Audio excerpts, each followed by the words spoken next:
പിതാവും പുത്രനും പരിശുദ്ധാത്മാവുമായ ത്രിയേക ദൈവത്തിൻ്റെ തിരുനാമത്തിന് എന്നേക്കും മഹത്വമുണ്ടായിരിക്കട്ടെ. ആമേൻ. കർത്താവിനാൽ ഏറ്റവും അനുഗ്രഹിക്കപ്പെട്ട പ്രിയ സഹോദരങ്ങളെ, കാനാൻകാരിയുടെ മകളെ സുഖപ്പെടുത്തുന്ന സംഭവത്തെ അനുസ്മരിക്കുന്ന വലിയ നോമ്പിലെ 4-ാമത്തെ ഞായർ. യെശയ്യാ പ്രവാചകൻ്റെ പുസ്തകം 56-ാം അധ്യായം 1 മുതൽ 8 വരെയുള്ള വാക്യങ്ങൾ, 1 പത്രോസ് 2:21 മുതൽ 25 വരെയുള്ള വാക്യങ്ങൾ, റോമർക്കെഴുതിയ ലേഖനം 7-ാം അധ്യായം 13 മുതൽ 25 വരെയുള്ള വാക്യങ്ങൾ, വിശുദ്ധ മത്തായി എഴുതിയ സുവിശേഷം 15-ാം അധ്യായം 21 മുതൽ 28 വരെയുള്ള വാക്യങ്ങൾ. ഈ തിരുവചന ഭാഗങ്ങളാണ് ഈ ദിനത്തിൽ നമ്മുടെ ധ്യാന ചിന്തയ്ക്കായി നൽകപ്പെട്ടിട്ടുള്ളത്. യെശയ്യാ പ്രവാചകൻ്റെ പുസ്തകം 56-ാം അധ്യായം 1 മുതൽ 7 വരെയുള്ള വാക്യങ്ങൾ. പ്രവാസകാലം അവസാനിപ്പിച്ച് രക്ഷയിലേക്ക് തൻ്റെ ജനത്തെ ആഹ്വാനം ചെയ്തുകൊണ്ട് കർത്താവ് അരുളിച്ചെയ്യുന്നു: ന്യായം പാലിക്കുക, നീതി പ്രവർത്തിക്കുക, ഞാൻ രക്ഷ നൽകാൻ പോകുന്നു. എൻ്റെ നീതി വെളിപ്പെടും. ഇവ പാലിക്കുന്നവൻ, ഇവ മുറുകെ പിടിക്കുന്ന മർത്യൻ സാബത്ത് അശുദ്ധമാക്കാതെ ആചരിക്കുകയും തിന്മ പ്രവർത്തിക്കാതിരിക്കുകയും ചെയ്യുന്നവൻ അനുഗ്രഹീതൻ. ദൈവത്തിൽ നിന്ന് അനുഗ്രഹങ്ങൾ പ്രാപിച്ച് അനുഗ്രഹീതരാകുവാനും രക്ഷയുടെ അനുഭവത്തിലേക്ക് കടന്നു വരാനും എന്തു ചെയ്യണമെന്നാണ് ഇവിടെ പറയുന്നത്. ഇസ്രായേൽ ജനത്തെ മാത്രമല്ല, അവിടുത്തെ തിരുഹിതം അനുവർത്തിക്കുന്ന ഏവരെയും കർത്താവിൻ്റെ രക്ഷയിലേക്ക് അവിടുന്ന് ആഹ്വാനം ചെയ്യുകയാണിവിടെ. എൻ്റെ സാബത്ത് ആചരിക്കുകയും എൻ്റെ ഹിതം അനുവർത്തിക്കുകയും എൻ്റെ ഉടമ്പടിയോട് വിശ്വസ്തത പുലർത്തുകയും ചെയ്യുന്ന ഷണ്ഡന്മാർക്ക് ഞാൻ എൻ്റെ ആലയത്തിൽ മതിലുകൾക്കുള്ളിൽ പുത്രിപുത്രന്മാരെക്കാൾ ശ്രേഷ്ഠമായൊരു സ്മാരകവും നാമവും നൽകും. ഒരിക്കലും തുടച്ചു മാറ്റപ്പെടാത്ത ശാശ്വത നാമമായിരിക്കും അത്. എന്നെ സേവിക്കാനും എൻ്റെ നാമത്തെ സ്നേഹിക്കാനും എൻ്റെ ദാസനായിരിക്കാനും എന്നോട് ചേർന്ന് നിൽക്കുകയും സാബത്ത് അശുദ്ധമാക്കാതെ ആചരിക്കുകയും എൻ്റെ ഉടമ്പടിയോട് വിശ്വസ്തത പുലർത്തുകയും ചെയ്യുന്ന പരദേശികളെയും ഞാൻ എൻ്റെ വിശുദ്ധ ഗിരിയിലേക്ക് കൊണ്ടുപോകും. യേശു ക്രിസ്തുവിലൂടെ സമാഗതമാകാനിരിക്കുന്ന സാർവത്രിക രക്ഷയിലേക്കാണ് ഈ പ്രവാചക വചസ്സുകൾ വിരൽ ചൂണ്ടുന്നത്.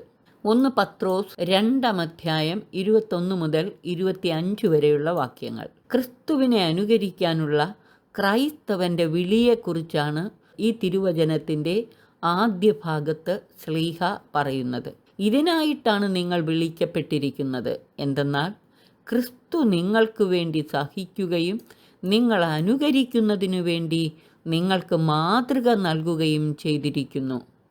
അവൻ പാപം ചെയ്തിട്ടില്ല, അവൻ്റെ അധരത്തിൽ വഞ്ചന കാണപ്പെട്ടുമില്ല.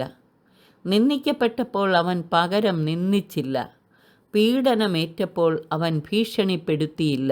പിന്നെയോ നീതിയോടെ വിധിക്കുന്നവന് തന്നെ തന്നെ ഭരമേൽപ്പിക്കുകയാണ് ചെയ്തത്. നമ്മുടെ പാപത്തിന് പരിഹാരമായി തീർന്ന ക്രിസ്തുവിൻ്റെ കുരിശുമരണത്തെയും അതുവഴി നമുക്ക് കൈവന്ന രക്ഷയും കുറിച്ചാണ് ശ്ലീഹ തുടർന്ന് പ്രതിപാദിക്കുന്നത്. നമ്മുടെ പാപങ്ങൾ സ്വന്തം ശരീരത്തിൽ വഹിച്ചുകൊണ്ട് അവൻ കുരിശിലേറി. അത് നാം പാപത്തിന് മരിച്ച് നീതിക്കായി ജീവിക്കേണ്ടതിനാണ്.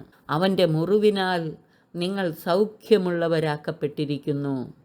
അലഞ്ഞു നടക്കുന്ന ആടുകളെപ്പോലെ ആയിരുന്നു നിങ്ങൾ. എന്നാൽ ഇപ്പോൾ നിങ്ങൾ നിങ്ങളുടെ ഇടയനും പാലകനുമായവൻ്റെ അടുത്തേക്ക് മടങ്ങി വന്നിരിക്കുന്നു. റോമർക്കെഴുതിയ ലേഖനം 7-ാം അധ്യായം 13 മുതൽ 25 വരെയുള്ള വാക്യങ്ങൾ. നിയമം ആത്മീയമാണെന്ന് നാം അറിയുന്നു. ഞാൻ പാപത്തിന് അടിമയായി വിൽക്കപ്പെട്ട ജഡികനാണ്. ഞാൻ ചെയ്യുന്ന പ്രവൃത്തികൾ തന്നെ എനിക്ക് മനസ്സിലാകുന്നില്ല. എന്തെന്നാൽ ഞാൻ ഇച്ഛിക്കുന്നതല്ല, വെറുക്കുന്നതാണ് ഞാൻ പ്രവർത്തിക്കുന്നത്. ഇച്ഛിക്കുന്ന നന്മയല്ല, ഇച്ഛിക്കാത്ത തിന്മയാണ് ഞാൻ പ്രവർത്തിക്കുന്നത്.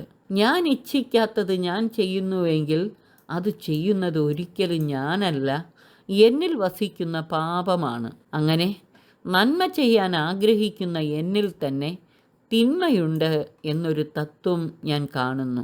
എൻ്റെ അന്തരംഗത്തിൽ ഞാൻ ദൈവത്തിൻ്റെ നിയമം ഓർത്ത് ആഹ്ലാദിക്കുന്നു. എൻ്റെ അവയവങ്ങളിലാകട്ടെ എൻ്റെ മനസ്സിൻ്റെ നിയമത്തോട് പോരാടുന്ന വേറൊരു നിയമം ഞാൻ കാണുന്നു. അത് എന്നിലുള്ള പാപത്തിൻ്റെ നിയമത്തിന് എന്നെ അടിമപ്പെടുത്തുന്നു. ഞാൻ ദുർഭഗനായ മനുഷ്യൻ. മരണത്തിന് അധീനമായ ശരീരത്തിൽ നിന്ന് എന്നെ ആര് മോചിപ്പിക്കും? ചുരുക്കത്തിൽ ഞാൻ എൻ്റെ മനസ്സുകൊണ്ട് ദൈവത്തിൻ്റെ നിയമത്തെ സേവിക്കുന്നു, എൻ്റെ ശരീരം കൊണ്ട് പാപത്തിൻ്റെ നിയമത്തെയും. ഇച്ഛിക്കുന്ന നന്മയല്ല, ഇച്ഛിക്കാത്ത തിന്മയാണ് ഞാൻ പ്രവർത്തിക്കുന്നത്. ഞാൻ ഇച്ഛിക്കാത്തത് ഞാൻ ചെയ്യുന്നുവെങ്കിൽ അത് ചെയ്യുന്നത് ഒരിക്കലും ഞാനല്ല, എന്നിൽ വസിക്കുന്ന പാപമാണ് എന്ന് പൗലോസ്ലീഹ പോലും പറയുമ്പോൾ പിന്നെ ഞങ്ങൾ പാപത്തിൽ വീഴുന്നതിൽ എന്ത് അതിശയോക്തിയാണുള്ളത് എന്ന് പലരും ചോദിക്കാറുണ്ട്. വളരെയേറെ തെറ്റിദ്ധാരണ ഉളവാക്കുന്ന ഒരു തിരുവചന ഭാഗമാണിത്. സ്വയം പാപത്തിൽ വീണിട്ട് പലരും പൗലോസ്ലീഹായുടെ ഈ വാക്യങ്ങൾ ഉദ്ധരിച്ചുകൊണ്ട് സ്വയം നീതീകരിക്കാറുണ്ട്. യഥാർത്ഥത്തിൽ ഈ തിരുവചന ഭാഗത്ത് പൗലോസ്ലീഹ തൻ്റെ പാപ അവസ്ഥയെക്കുറിച്ചല്ല പ്രതിപാദിക്കുന്നത്, പിന്നെയോ പൊതുവെ മനുഷ്യൻ്റെ തിന്മയിലേക്കുള്ള പ്രവണതകളെയാണ് എടുത്തു കാട്ടുന്നത്, അല്ലാതെ വിശുദ്ധ പൗലോസ്ലീഹായുടെ ജീവിതത്തെ അല്ല.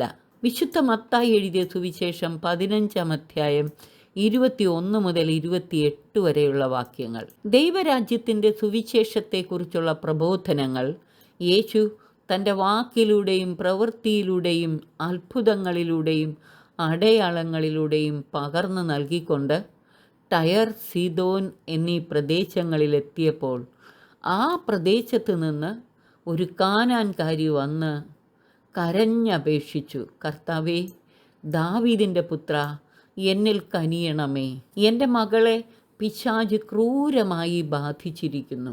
എന്നാൽ അവൻ ഒരു വാക്കുപോലും മറുപടി പറഞ്ഞില്ല. ശിഷ്യന്മാർ അവൾക്ക് വേണ്ടി അഭ്യർത്ഥിച്ചപ്പോൾ ഇസ്രായേൽ ഭവനത്തിലെ നഷ്ടപ്പെട്ട ആടുകളുടെ അടുത്തേക്ക് മാത്രമാണ് ഞാൻ അയക്കപ്പെട്ടിരിക്കുന്നതെന്ന് യേശു മറുപടി പറഞ്ഞു. അപ്പോൾ അവൾ അവനെ പ്രണമിച്ച്, കർത്താവേ, എന്നെ സഹായിക്കണമേ എന്ന് അപേക്ഷിച്ചു. അവൻ പറഞ്ഞു, മക്കളുടെ അപ്പമെടുത്ത് നായ്ക്കൾക്കെറിഞ്ഞു കൊടുക്കുന്നത് ഉചിതമല്ല. അപ്പോൾ അവൾ പറഞ്ഞു, അതേ കർത്താവേ, നായ്ക്കളും യജമാനന്മാരുടെ മേശയിൽ നിന്ന് വീഴുന്ന അപ്പക്കഷ്ണങ്ങൾ തിന്നുന്നല്ലോ. യേശു പറഞ്ഞു, സ്ത്രീയെ, നിന്റെ വിശ്വാസം വലുതാണ്, നീ ആഗ്രഹിക്കുന്നത് പോലെ ഭവിക്കട്ടെ. ആ സമയം മുതൽ അവളുടെ പുത്രി സൗഖ്യമുള്ളവളായി. കാനാൻകാരിയുടെ വിശ്വാസത്തിലൂടെ നോമ്പുകാലത്ത് നമ്മിലുണ്ടാകേണ്ട വിശ്വാസ വളർച്ചയെയാണ് വ്യക്തമാക്കുന്നത്. അമ്മ തല്ലുമ്പോൾ അമ്മയെ തന്നെ കെട്ടിപ്പിടിച്ച് കരയുന്ന കുഞ്ഞിനെ പോലെ തട്ടിയെറിഞ്ഞിട്ടും വിട്ടുമാറാതെ എളിമയോടെ കർത്താവിൽ ശരണപ്പെട്ടപ്പോൾ കാനാൻകാരി സ്ത്രീക്ക് കൈവന്ന ഭാഗ്യം എത്ര വലുതാണെന്ന് ചിന്തിക്കുക. ഇത്തരത്തിലൊരു വിശ്വാസം നമുക്കുണ്ടോ? യേശുവിനെ പോലും വിസ്മയിപ്പിക്കുന്ന വിശ്വാസം. ഈ വിശ്വാസം നമുക്കുണ്ടെങ്കിൽ വിസ്മയനീയമായ ദൈവത്തിൻ്റെ പ്രവൃത്തികൾ നമ്മുടെ ജീവിതത്തിലൂടെയും ഇന്നിവിടെ നിറവേറും. ദൈവത്തിൻ്റെ അത്ഭുത കരങ്ങൾ ദർശിക്കാൻ നമുക്കും കഴിയും.